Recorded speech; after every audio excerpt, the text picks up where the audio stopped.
नमस्कार साथियों, आज हमारे बीच में राहुल जी हैं। उनके साथ छत्तीसगढ़ के मुख्यमंत्री, राजस्थान के मुख्यमंत्री, कर्नाटका के मुख्यमंत्री और हिमाचल प्रदेश के मुख्यमंत्री भी मौजूद हैं। आज कांग्रेस कार्य समिति की 4 घंटे तक बैठक हुई। एक प्रस्ताव भी पारित हुआ सर्वसम्मति से। वो प्रस्ताव आपको अभी मिल जाएगा। अभी आपको इस कार्य समिति की बैठक में जो चर्चा हुई है, जो विचार विमर्श हुआ है, उसके बारे में राहुल जी आपको अवगत कराएंगे। राहुल जी। धन्यवाद। आप सबका यहाँ स्वागत।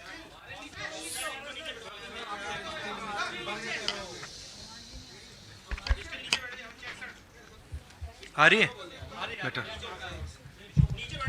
आप सबका यहाँ स्वागत। जैसे जयराम रमेश जी ने कहा, 4 घंटे हमारी कास्ट सेंसस पे चर्चा हुई, डिस्कशन हुआ और एक ऐतिहासिक निर्णय कांग्रेस वर्किंग कमेटी ने लिया है और यूनानिमसली लिया है। मगर मतलब कमरे में कोई ऐसा व्यक्ति नहीं था जिसने अपना पूरा सपोर्ट कास्ट सेंसस का जो कॉन्सेप्ट है उसको नहीं दिया। तो काफ़ी खुशी की बात है। हमारे यहाँ चीफ मिनिस्टर्स बैठे हैं। हमारे चीफ मिनिस्टर्स ने भी डिसीजन लिया है कि वो भी राजस्थान में, कर्नाटक में, छत्तीसगढ़ में, हिमाचल में कास्ट सेंसस को आगे बढ़ाएंगे। तो अंग्रेजी में बोल दूँ? इंग्लिश में। There's a very big decision taken today by the Congress Working Committee. Unanimously, the Working Committee has supported the idea of a caste census in the country. And I think it is a very, very progressive step, a very powerful step for the emancipation of the poor people in our country. We've also, our chief ministers are also believe that it's an important step for them to take. So our states are also considering this and actioning this this step. If you have any questions, please feel free to ask them. एक minute, एक करके। संजीव, एक minute please रुक जाइए। हाँ जी।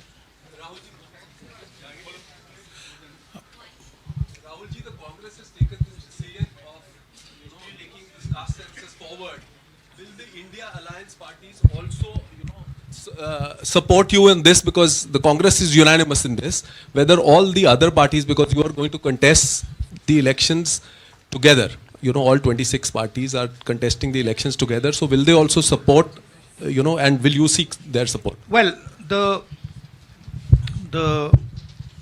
Congress president today chaired the meeting of the highest body of the Congress party, and the entire Congress party has decided that it is going to wholeheartedly not just support the idea of the caste census, but force the BJP to carry out the caste census or then get out of the way so we can carry out the caste census. Now, most of the parties in the India Alliance are unanimous that the caste census should be implemented. There might be a few who might have a slightly different position, and that's fine. We are quite flexible. We are not a fascist system. We are quite flexible. If somebody has a slightly different opinion, there's no problem. They can have that opinion. But I am confident that the vast majority of the Indian Alliance is going to support and push the idea of the caste census. हाँ जी madam. Hindi में बोल देता हूँ। आपका सवाल था कि क्या इंडिया अलायंस भी कास्ट सेंसस को सपोर्ट करेगी। तो मैंने कहा कि देखिए, कांग्रेस प्रेसिडेंट ने हमारी जो सबसे बड़ी डिसीजन मेकिंग बॉडी है उसमें निर्णय लिया है कि हम कास्ट सेंसस को इम्प्लीमेंट करेंगे। सिर्फ ये नहीं, मगर ये भी डिसीजन लिया है कि हम बीजेपी पर दबाव डालेंगे और उनसे करवाएंगे। अगर उन्होंने नहीं किया तो फिर उन्हें परे हो जाना चाहिए, क्योंकि देश कास्ट सेंसस चाहता है। अब जहां तक इंडिया अलायंस की बात है, मैं जानता हूं कि काफ़ी पार्टी इंडिया अलायंस में इस निर्णय का समर्थन करेंगी। एक दो पार्टी हो सकती हैं जिनकी राय थोड़ी अलग हो। हमारे लिए कोई प्रॉब्लम नहीं है, क्योंकि हम कोई फैशिस्ट सिस्टम नहीं है। मगर ज़्यादा से ज़्यादा पार्टियां इस डिसीजन को पूरी तरीके से सपोर्ट करेंगी। हाँ जी मैडम। राहुल जी मैं पूनम, एक मिनट मैडम बोलिए। अच्छा, अगर आपका सवाल सुनिए, अगर आपका सवाल गहलोत जी से है या बघेल जी से या किसी हमारे चीफ मिनिस्टर से, उनका नाम पहले ले लीजिए प्लीज।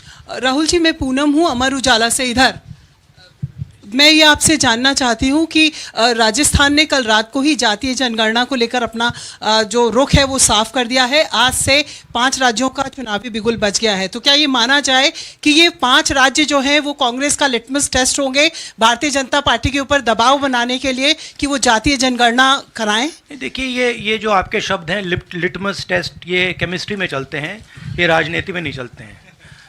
हमारी सिंपल सी बात है, हम सब ने निर्णय ले लिया है कि हिंदुस्तान के भविष्य के लिए कास्ट सेंसस जरूरी है।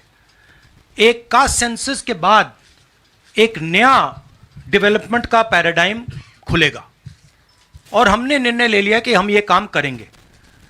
तो ये मैं आपको आज बता रहा हूं कि कांग्रेस पार्टी इस काम को पूरा करके ही छोड़ेगी। और याद रखिए, जब हम वायदा करते हैं, हम उस वायदे को तोड़ते नहीं हैं। हाँ सुनील, एक मिनट सुनील।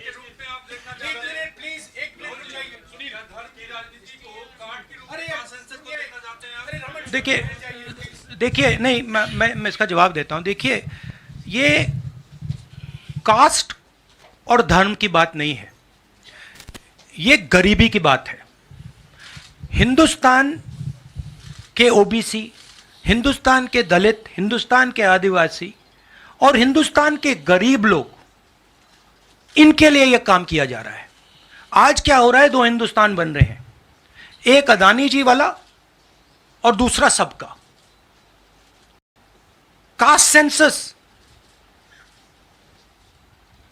साफ दिखा देगा कि हिंदुस्तान में लोग कितने हैं, कौन है, और हम वहां नहीं रुकेंगे।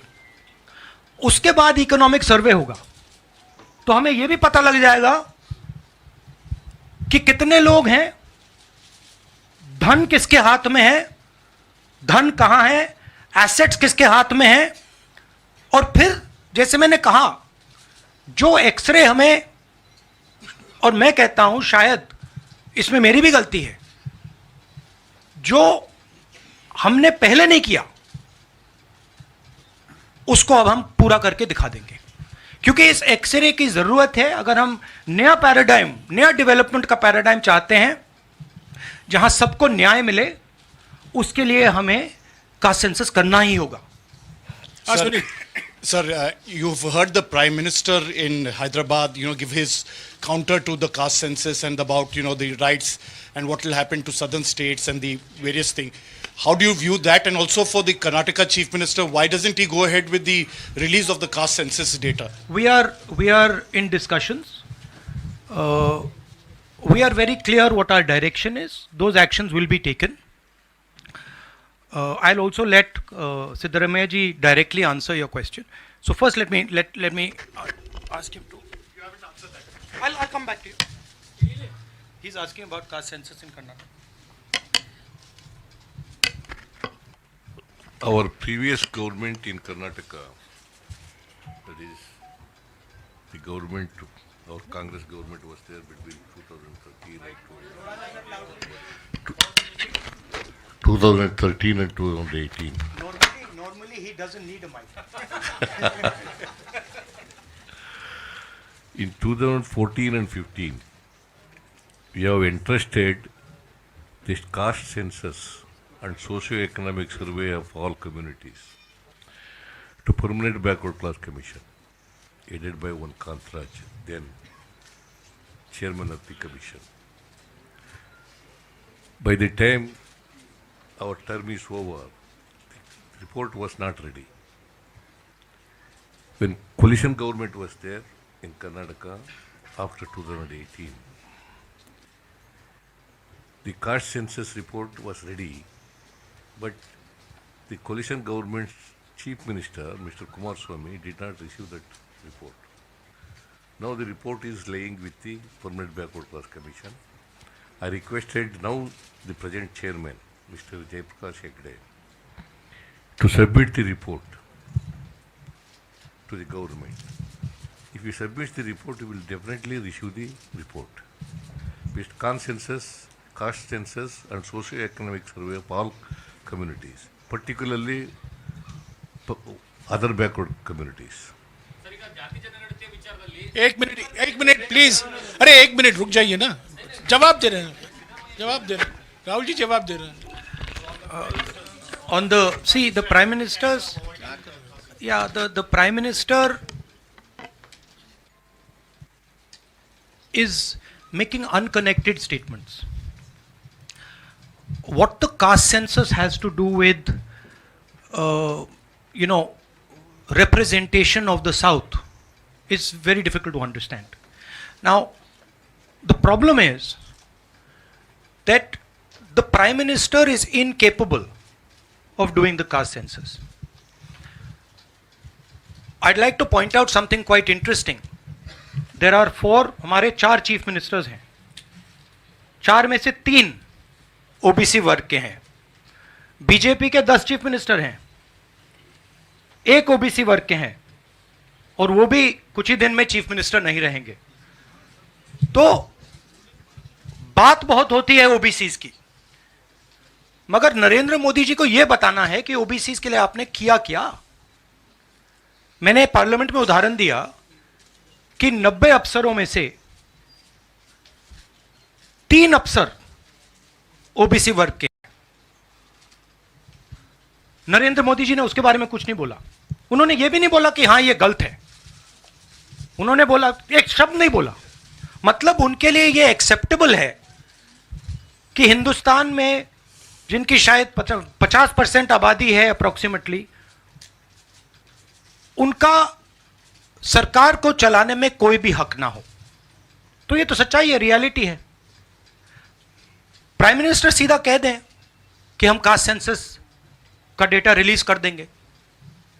प्राइम मिनिस्टर सीधा कह दें कि अगला सेंसस कास्ट बेसिस पे होगा. वो कह ही नहीं सकते, क्योंकि प्राइम मिनिस्टर सचमुच में ओबीसी वर्ग के लिए काम नहीं करते हैं. प्राइम मिनिस्टर का काम ओबीसी वर्ग को डिस्ट्रैक्ट करने का, ओबीसी वर्ग के ध्यान को इधर उधर करने का है. जो सच्चाई है कि ओबीसी वर्ग, दलित वर्ग, आदिवासी वर्ग को कितनी भागीदारी मिल रही है, उससे डिस्ट्रैक्ट करने का पूरा सिस्टम बना रखा है आरएसएस ने और नरेंद्र मोदी जी ने. और नरेंद्र मोदी जी उनके मेन इंस्ट्रूमेंट है, मतलब सेंट्रल औजार हैं. उनका यही काम है कि भैया ओबीसी की भागीदारी ना हो, ध्यान इधर उधर जाता जाए.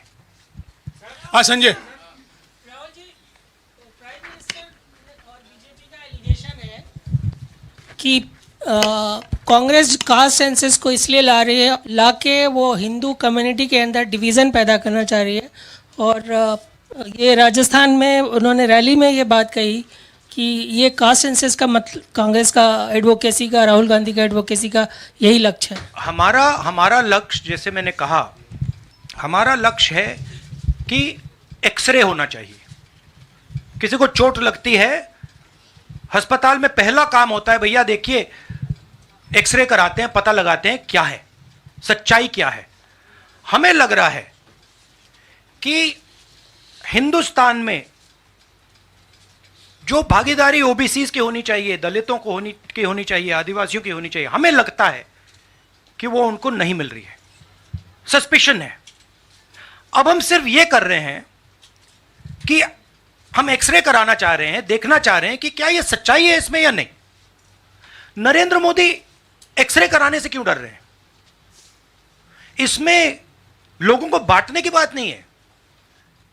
इसमें जो हक लोगों का है उनको देने की बात है।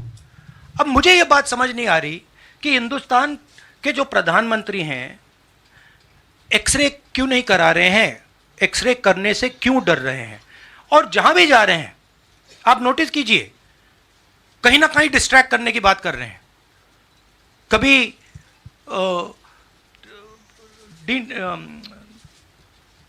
डिलिमिटेशन की बात कर रहे हैं, कभी कुछ और बात कर रहे हैं, कभी साउथ इंडिया की बात कर रहे हैं, मगर एक भाषण में नरेंद्र मोदी जी ने यह नहीं कहा कि देखिए जो राहुल गांधी ने कहा है 90 अफसर जो हिंदुस्तान को चलाते हैं उसमें से 3 लोग सिर्फ ओबीसी वर्ग के हैं। यह सच्चाई है, यह सच्चाई बीजेपी ने एक्सेप्ट की है, और उनको सिर्फ 5% बजट पर कंट्रोल है। यह प्रधानमंत्री अपने भाषण में नहीं बोल पा रहे हैं। क्यों? क्योंकि उनका लक्ष्य कुछ और है, उनका लक्ष्य डिस्ट्रैक्शन का है। और आप देखना डिस्ट्रैक्शन करने के बहुत और तरीके निकालेंगे आने वाले समय में, एक के बाद एक डिस्ट्रैक्शन करने के तरीके दिखेंगे आपको। राहुल जी 1-2 सवाल और ले सकते हैं? हाँ मौसमी।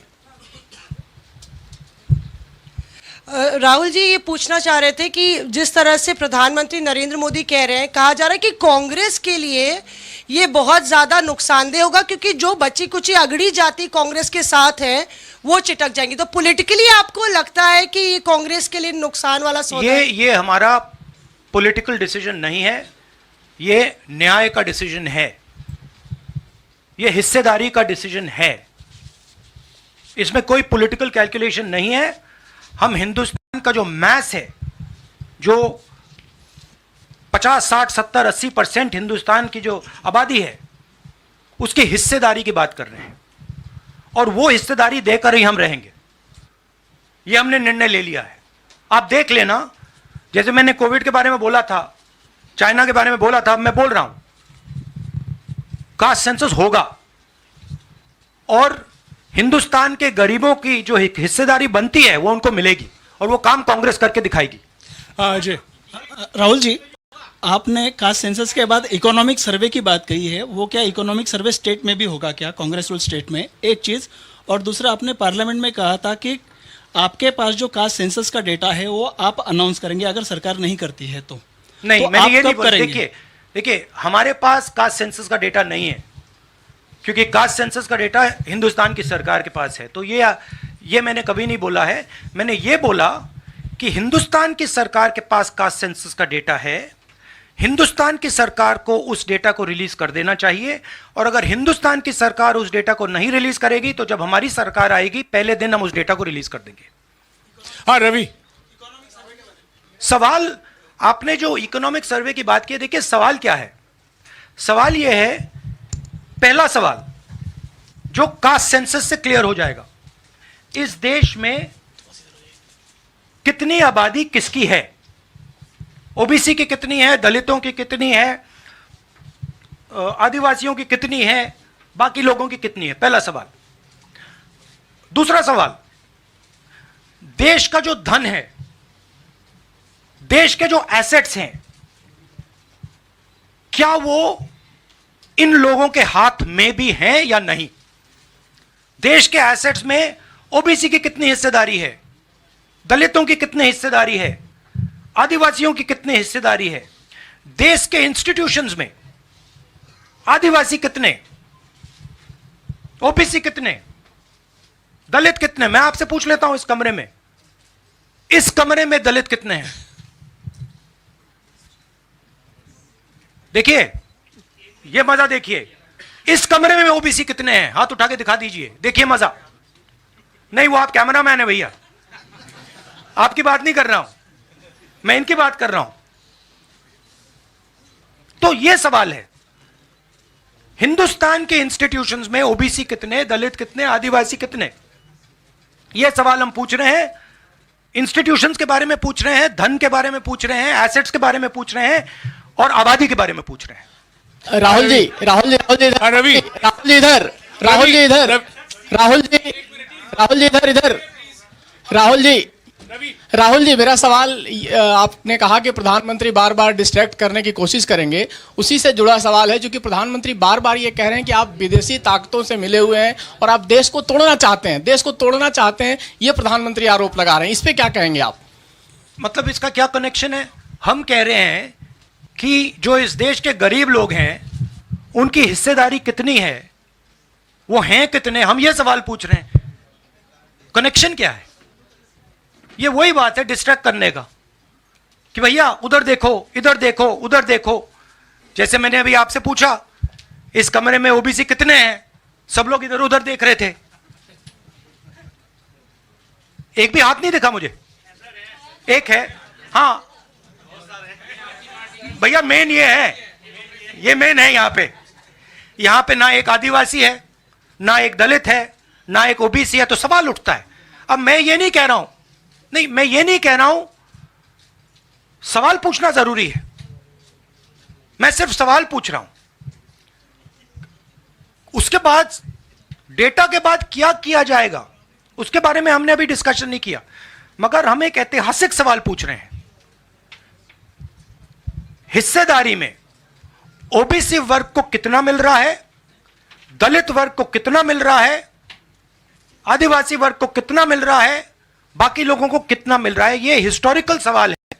और इससे हिंदुस्तान की जो आगे आने वाले का जो इकोनॉमिक मॉडल होगा, पॉलिटिकल मॉडल होगा, इसी बेसिस पे बनेगा। धन्यवाद, शुक्रिया। फाइव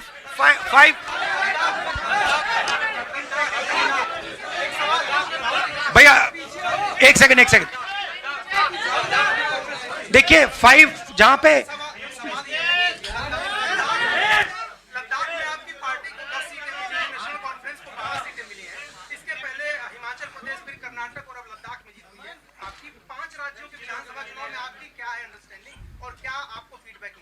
मैंने आपसे कहा कि बीजेपी के 10 स्टेट्स हैं, एक उनका ओबीसी चीफ मिनिस्टर है, तो मध्य प्रदेश में उनकी सरकार जारी है, राजस्थान में भी सरकार जारी है, छत्तीसगढ़ में भी जारी है, तेलंगाना में जारी, सॉरी उल्टा बोल दिया छत्तीसगढ़ में हमारी सरकार है, आ रही है।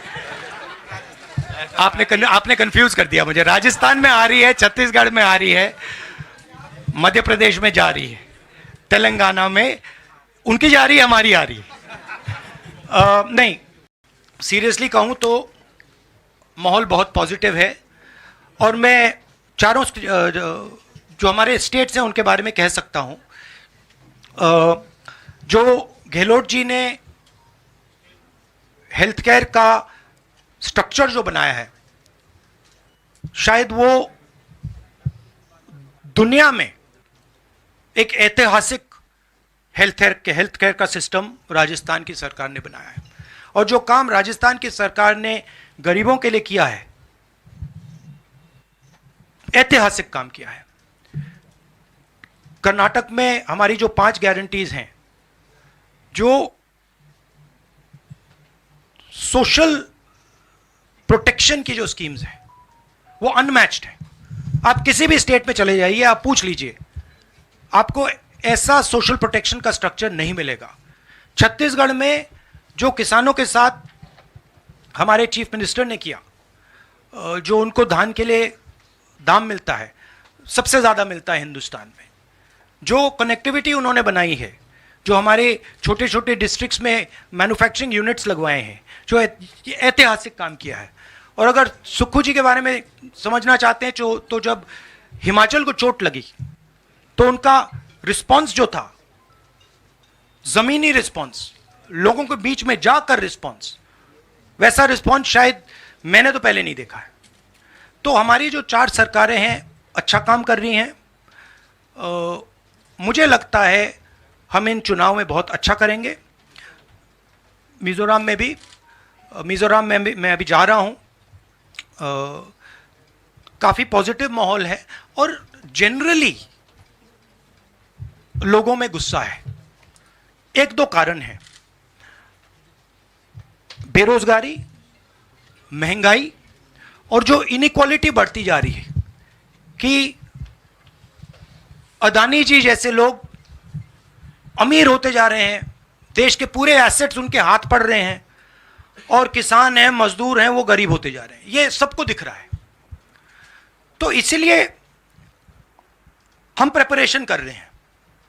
कास्ट सेंसस हमारा फाउंडेशन है, मगर जो राजस्थान में इन्होंने हेल्थ केयर के लिए किया वो हम नेशनल लेवल पे करने की सोच रहे हैं। जो किसानों के लिए ये कर रहे हैं, जो इनका सोशल सिक्योरिटी का स्ट्रक्चर है, वो हम इसको नेशनल लेवल पे इंप्लीमेंट करने की प्लानिंग कर रहे हैं। हमारी सोच है कि जो नरेंद्र मोदी जी और बीजेपी ने नफरत, हिंसा और डर का विजन दिया है, हम देश को मोहब्बत, रिस्पेक्ट और भागीदारी का विजन दें। और मुझे लग रहा है कि देश का जो मूड है वो बिल्कुल बदल चुका है, और ये बात अभी बीजेपी वालों को समझ नहीं आई है, मगर कुछ ही दिनों में उनको आस्ते आस्ते ये बात समझ आ जाएगी कि जो उन्होंने देश के साथ किया है, जो उन्होंने नफरत फैलाई है, जो उन्होंने इंस्टीट्यूशंस पर आक्रमण किया है, लोगों को डराया है, धमकाया है, नफरत फैलाई है, वो इस देश को अच्छा नहीं लगा है। तो ये मुझे लग रहा है। आप सबका बहुत बहुत धन्यवाद। नमस्कार।